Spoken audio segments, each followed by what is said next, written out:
Hey Sidney, how you doing? I'm doing good. Yeah, you're feeling good. You're looking great. Thank you so much. So I'm gonna talk about how, I'm overcoming my muscle spasms. Mm-hmm. I decided to quit the sugar, the gum, and also, my God, I walk a lot. Mm-hmm. I walk, I pray, I wish the universe well. I also have seen struggle around me. I've seen homeless people. I've seen people who have gone through surgery. People are addicted. So that sort of motivates me. Mm-hmm. Even seeing people work at the park, even watching athletes, Mm-hmm. on teams that are bad, beat good teams. Everything influences me to get better.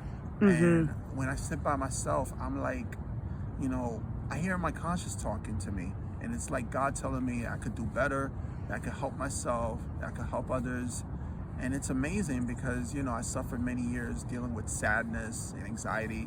And I still deal with it, Mm-hmm. but it's something in me is telling me to just push through it, And now you're at a place where you want to talk about it a little bit more. Talk about it. Can you tell me about what you envision in terms of helping others going through similar? I just want to relate to people. I don't want to be the guy that tells you what to do, but I could sort of guide you. I could use my experience to help you.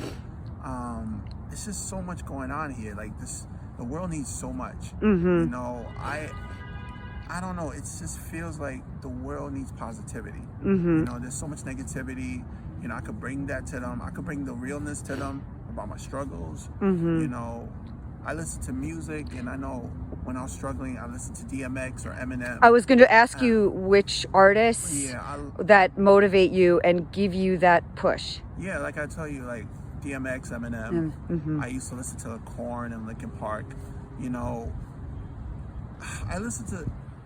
get influenced by people that really been through a lot. And I used to think that people that look good were doing good. But then I realized a lot of people that are out there, they're not as perfect as they seem. Right. And now I'm starting to see beyond that layer.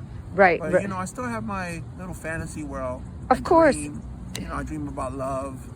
I dream about helping people. I dream about, making money and getting a massage, Right. For my physical. But, I'm doing much better because I realize that I can be in the hospital right now. And I have a friend that can barely leave the house. Right. And even then, she's still positive. She talks about her anime. I had to go through a lot. I had to go through pushing people away. I went against myself. Sometimes my mind wants to go back to that dark place.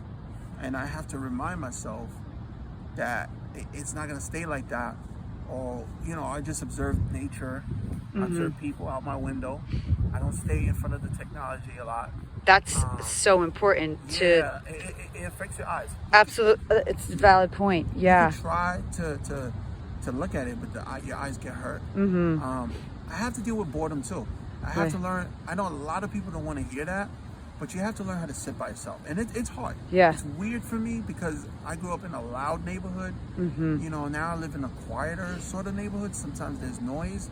But a lot of times I'm sitting by myself and, I can't deal with the screen. I can't deal with the music.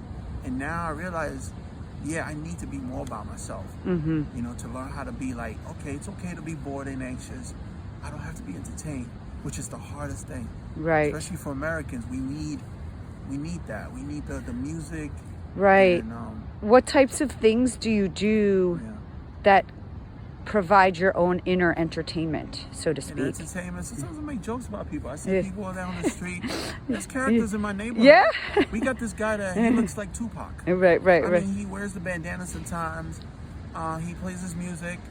And, I got influenced by him because he goes his own way. Right. He has his music. He does not interact that much. I only see him. My mom said she only seen him interact once. But he goes his own way. He's in his own. He's smoking weed. I get influenced by people on their bikes. Yeah. I mean, I think New Yorkers are very independent for the most part.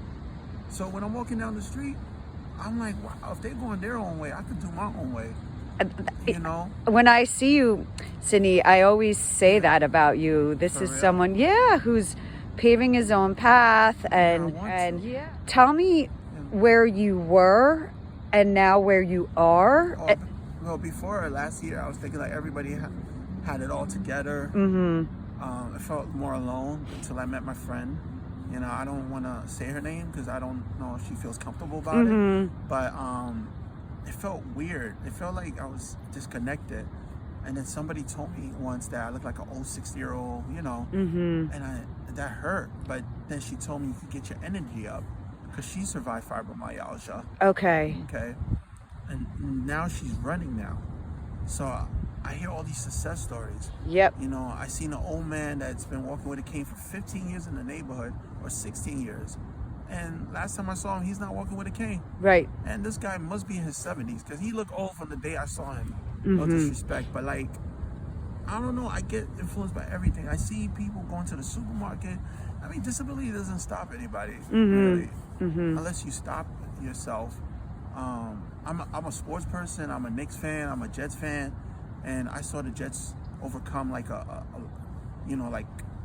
deficit. Right. We were talking about underdogs. The Jets are young. They're not that good, but like they beat the Bengals.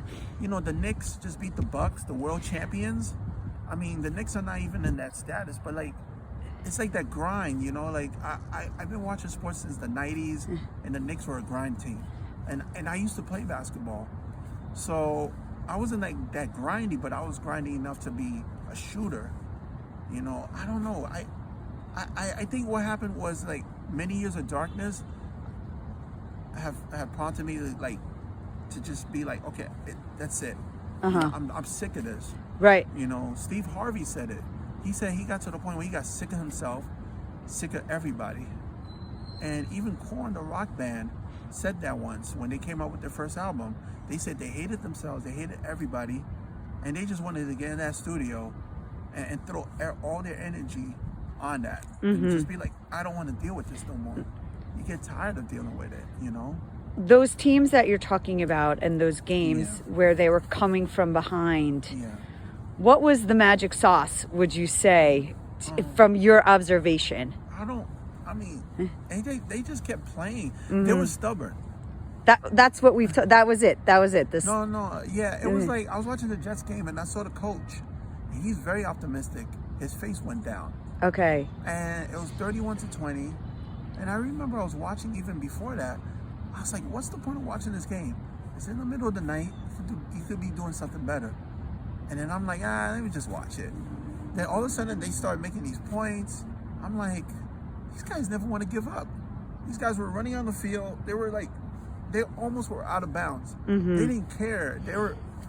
It's like when I was watching the Knicks, they just kept grinding. And I'm like looking at these guys like, you guys are going to lose, right? It's like in their minds, they were like too stubborn to give up. Yeah, you talked about stubbornness. And how do you see that in yourself? I'm stubborn. Like I walk. Like I have been told like I need a home attendant. I didn't want that. Also, some of them tend to be very nosy. Also, I don't want to live by people's time schedules. Right. If the home attendant's coming in at 12, I'm already outside by 9 o'clock. So what's the point of getting a home attendant? I used to go out with my mom when it was really bad. And then my mom was in the house cooking once, and I said, you know what, I got to go out. Right. She's like, are you sure? I was really stumbling on the bridge. It was really bad. Like, if you saw me, you'd be like, man, this guy needs help. I had people on the street ask me if they could help me, and I told them no. There's an old lady around here that sometimes walks for a walker. You've probably seen her. Yeah. She's stubborn. I see her walk through here. Like, she has her leg limping. So all these stubborn people, the stubbornness, right? Use that stubborn energy to work through. Yeah. I saw an old lady. She was probably 91 years old, crickety old lady on the bridge. It was on 181st Street. She was just walking like that. Like really slow, like really slower than anything you ever seen. And I told my mom once, I said, you know what? That's crazy. She took all that time to take the bridge. And I'm like, back in the days, I was gliding. Right. What? She's stubborn. That old lady is like not giving up. You know, it's sort of ironic. Yeah. This is Marathon Sunday here. Oh, I didn't know that. Yeah, so we're talking here, and a lot of pushing through those 26.2 miles takes a lot of up here and stubbornness. And so what could those marathoners get from you today? You're gonna give it to the marathoners? In terms of motivation. Yep. Or did they start running, or They could be any kind of walker. walker? Someone in a I wheelchair. don't know, like, I'm gonna be honest with you. Okay, just use music. Okay. Music, or you talk to yourself. Sometimes I have to tell myself, walk. Especially, I'm gonna be honest, like, if I'm hungry, like, sometimes I'm outside and my leg doesn't want to work, and I have to go to the bathroom. I'm like, I gotta go. You know, like, I'm hungry. I'm talking about hungry in terms of, like, I'm hungry for food. Right. And I'm outside and I can't walk well, and I'm like, well, how you gonna eat? So I use that as motivation. I use music a lot. Okay. Different kinds of music, like rock or hip hop. I'm not a gospel person. I try doing, like, I'm not religious. But I pray sometimes. I'm very honest. I'm not good with Bibles. I'm good with motivational speaking, but not too much. Cause You're great at motivational speaking. This is. I'm talking about listening. Oh, Yeah, gotcha. Yeah, thank you so much for the compliment. Oh, I yeah. wanted to be a motivational speaker. Yeah. Tell me a little bit about that. The Well, desire to do that. I mean, I have a friend that she tells me I'm her only friend that never left her. I mean, we did part ways because I was going through stuff. I have helped a lot of people feel better. You have. You know, Absolutely. and they helped me. You know, I get help. I mean, I was offered $3 in the park once. Some guy, he probably felt sorry for my disability, and I said no. I had people treat me to different places, to Olive Garden, to Applebee's, Dinosaur Barbecue. Oh, wow. You know, I went out with somebody. I mean, I was interested in her. She treated me, even though I wanted, you know, to treat her. But, like, it's crazy. I don't know. Like, I just get influenced by the energy around me. Yeah, you see and people running. You see it right here in New York. Everybody's walking. energy, but remember that energy you see, you give that off to other people. Yeah, and you don't realize why you're doing it because you're thinking like, I'm thinking like, look, okay, can I get up? Yep. Like, I'm thinking like the NBA players that go to the NBA and they see LeBron James for the first time, and you look at him and you go up to LeBron and you're like, LeBron, you influenced me, but they don't realize. In a way, LeBron is influenced by the younger guys because now he has to step it up. Right. So I didn't realize. I wanted to have that kind of grind mentality so people could look at it and say, oh, he's doing it. But I didn't know it was going to be this much of a big impact. But I know that I was frustrated. I didn't want to just walk and be like, well, you know, today. And I see a lot of people doing it too. Not only me. I see this young guy.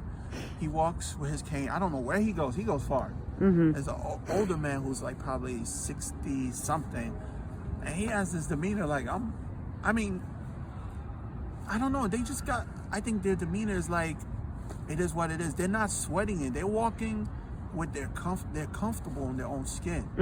I don't know if they really are, but they give off that impression like they're not coming off as like, oh, feel sorry for me. Nah, I'm out here. I'm walking. Yeah. I'm just like everybody else.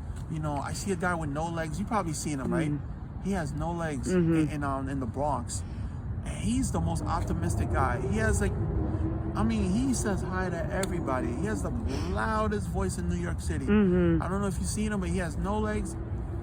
African-American guy, 60 years old. And I mean, my God, if he came in the room right now, you'll feel like you're in the club. He could make you talk for 16 hours. And those kinds of energies, when I think about them, it's like, wow. I mean, these guys don't. You have to be stubborn to live this life. Yeah. You can't be like too realistic, you know. Yeah. Well, Sidney, thank you for sharing your words of wisdom with me today on this Marathon Sunday, and we look forward to seeing more of you. Thank you. Have a great day. Thank you.